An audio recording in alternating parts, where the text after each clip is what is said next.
So hello, what's up mga ka-J-Vlog? Welcome ulit sa panibagong video, and for today's video, another first impressions na naman tayo sa mga bago labas sa smartphone, and this time ita-topic natin yung newly released na Itel S26 Ultra. Maganda kaya itong i-purchase? Tara, check natin.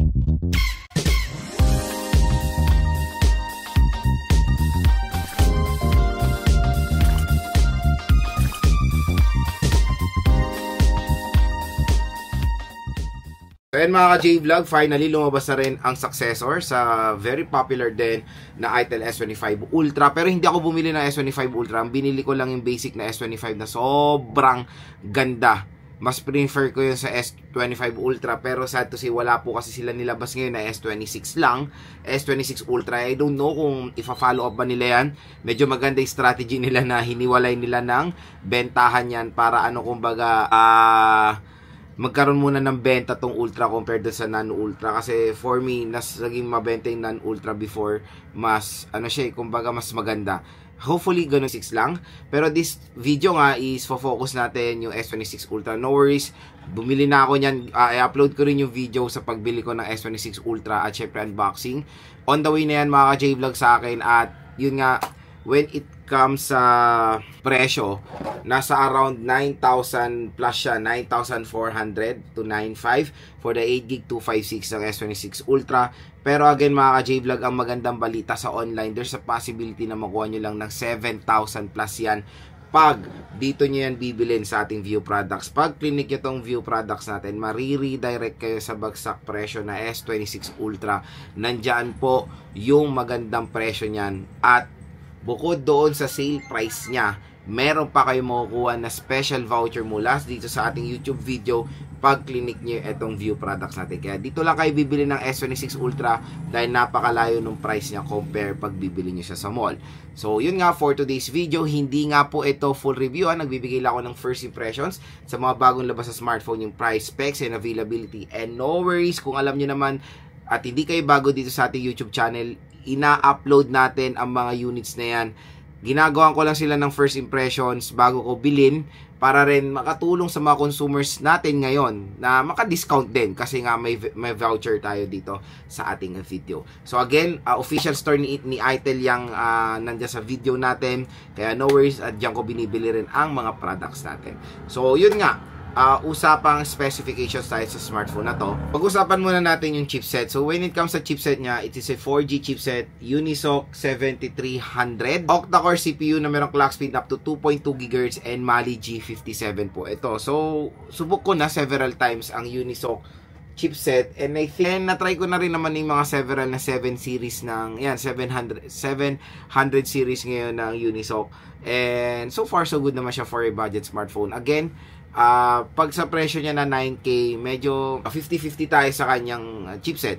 Kasi iba mas better tulad na lang ng mga 5G, mas higher 4G. Pero dito kasi sa Itel S26 Ultra, binalance nila yung specifications dito sa smartphone na to. Again, kung makuha nyo siya ng 7,000 to 8,000 pesos, sulit na yung Unisoc 7300. When it comes sa kanyang GPU naman, it can handle modern games at stay tuned lang, syempre i-game test din natin yung device na yan. Sa display, meron siyang 6.78 inches AMOLED display at curved display po ang S26 Ultra. Full HD Plus 1080p resolution with 144Hz refresh rate at napakataas din ng nits of brightness ng device na to. 8GB RAM and 256GB of internal storage, and I think isa lang ang variant nito. Pagdating naman sa camera, meron siyang 50 megapixel main camera, dual rear camera system, pero again, yung pangalawang camera nito is medyo useless, depth sensor siya.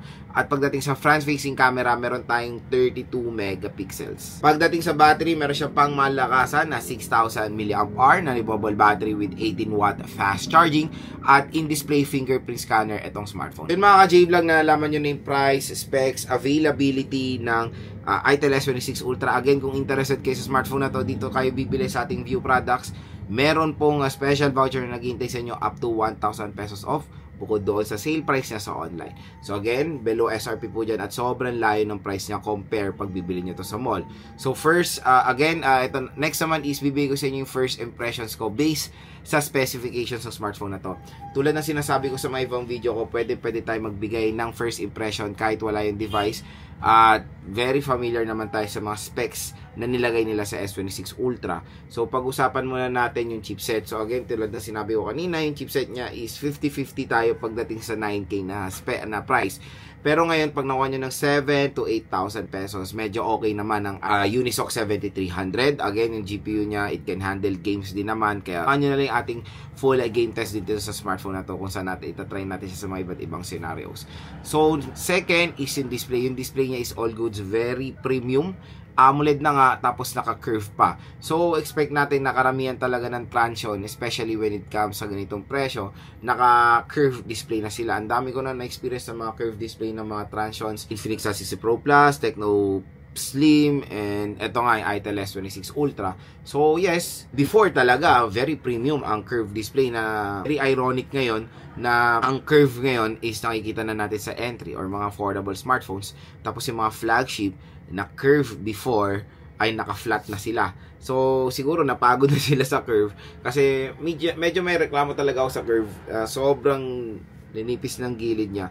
There's a possibility minsan na accidental touch mo, kumbaga. Pero again mga ka-J-Vlog, napakaganda po ng curve display at meron yan dito. Hindi lang yun, naka 144Hz refresh rate pa siya.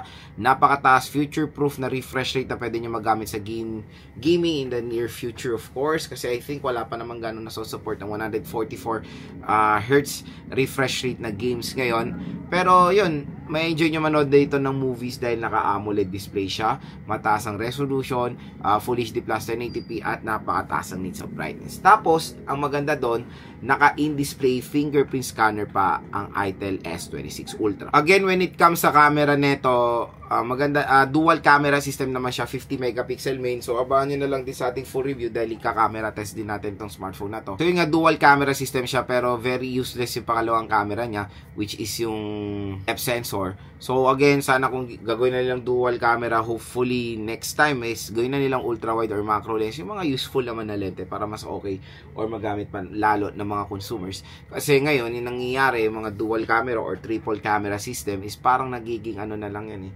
Parang nagiging design or panghatak sa mga consumers na para masabi na meron kang dalawang camera pero in reality, isa lang talaga yung gumagana at pag binuksan mo yan, lang talaga yan. Parang nakita ko na may nag-trending na ganun po sa Realme smartphone niya na binuksan yung smartphone na triple camera tapos isa lang yung talagang digit na lente.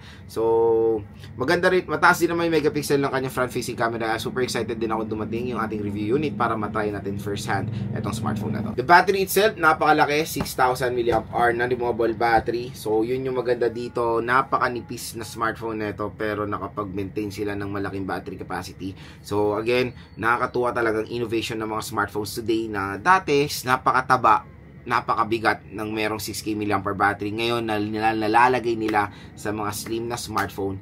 Pero the sad part, dito sa S26 Ultra, it only supports 18-watt fast charging. So, for its price, syempre, it's a big no-no. Hindi siya perfect fit, especially for its battery. Perfect fit or minimum fast charging rate at least for a 6,000 mAh battery capacity is 33 watts.